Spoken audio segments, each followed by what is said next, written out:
Benjamin Netanyahu, I have devoted my life to defending the State of Israel. Former Israeli Prime Minister Benjamin Netanyahu discusses the upcoming elections in Israel and shares details from his new memoir Bibi, My Story on Hannity. A clinical psychologist and professor who teaches a mandatory diversity class at George Washington University allegedly created a hostile environment that promoted violence against civilians, according to a complaint filed with the U.S. Department of Education's Office of Civil Rights. Dr. Laura Shii sits on the board of the USA-Palestine Mental Health Network and practices clinically from a trans-inclusive feminist and liberation theory model. She works on race and white supremacy and decolonial struggles. In one instance raised in the civil rights complaint, Dr. Laura Shii, while teaching a course about diversity awareness and to sensitize future therapists to biases, allegedly verbally attacked a student as they spoke about terrorist attacks in Israel which have killed civilians, including American citizens. Shii took offense at the student's use of the term terrorist attack. The complaint, which was first reported by the Washington Free Beacon, said. The professor then claimed that the student's comment invoked Islamophobia even though the student never mentioned Palestinians, Arabs, or Muslims in her comment. NYC forces all city employees to undergo radical critical race theory training, really unfair. Diversity professor and clinical psychologist subject to complaint by Jewish organization for allegedly creating a hostile environment in a mandatory class. Diversity professor and clinical psychologist subject to complaint by Jewish organization for allegedly creating a hostile environment in a mandatory class. Mahmoud Ham/AFP via Getty Images. District administrator calls for privileged white voices to be dismissed from curriculum plans in California.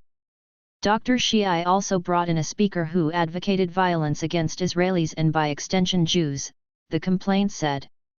One Jewish student said they were crying, and feeling deeply unsettled and unsafe after the speaker was brought in.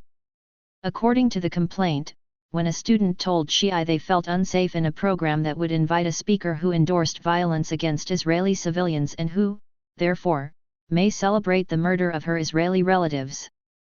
In response, Professor Shii called the student's comment a damaging Islamophobic anti-Palestinian comment and added that a stone is nothing compared to an army. Smoke rises from a site hit by Israeli airstrikes, targeting Palestinian resistance groups points in Khan Yunis, Gaza on August 23, 2021. Smoke rises from a site hit by Israeli airstrikes, targeting Palestinian resistance groups points in Khan Yunis, Gaza on August 23, 2021.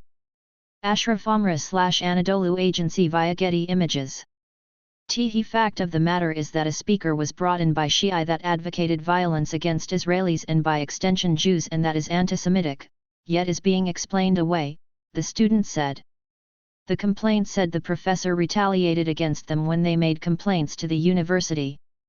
Woke Department of Defense Equity chief writes anti-white posts, exhausted with these white folks. Shii did not immediately respond to a request for comment and George Washington did not immediately answer whether the diversity professor was stripped of academic duties as its own internal investigation begins. However, they referred Fox News to a statement which claimed they were committed to fostering a welcoming and inclusive environment where all feel safe and free of harassment, hostility, or marginalization. Americans as well as civilians in Israel have been targeted with terror attacks funded by Palestinian groups like Hamas and Palestinian Islamic Jihad. In one of the most infamous terror attacks, the Sbarro restaurant suicide bombing was planned by mastermind Alam al-Tamimi. Tamimi carefully planned how to kill as many victims and children and escorted a suicide bomber to the scene. Relatives and friends mourn on May 6, 2022 during the funeral of Oren Ben Yiftuk, a 35-year-old Israeli who was killed in a terror attack. Relatives and friends mourn on May 6, 2022 during the funeral of Oren Ben Yiftuk, a 35-year-old Israeli who was killed in a terror attack. Gil Cohen-Magan/AFP via Getty Images. The family of an American teenager killed in the attack Malki Roth continues to fight for Tamimi to be extradited from Jordan to face justice in the United States. In other cases, Hamas terrorists would include shrapnel in the bombs that were dipped with rat poison and anticoagulant to ensure that victims struck by the metal expunged in the blast would continue to bleed out, increasing the likelihood of death. Hamas has long sought to increase the lethality of its attacks by lacing shrapnel attached to its suicide bombs with chemicals, said a report from the Washington Institute for Near East Policy. Shia is being represented by the American Arab Anti-Discrimination Committee.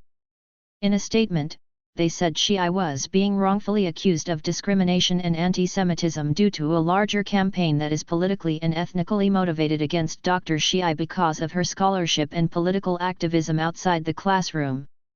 We understand that these claims would otherwise not have resulted in such an exaggerated and prejudicial response by George Washington, nor would they have found traction in public opinion if Dr. Shia were not Arab and her scholarship and activism were not focused on Palestine. These slander campaigns, intended to silence dissenting voices, are rooted in anti-Arab and anti-Palestinian racism, a form of racism that silences, excludes, erases, stereotypes, defames, and dehumanizes Arabs and their narratives. Hannah Grossman is an associate editor at Fox News Digital.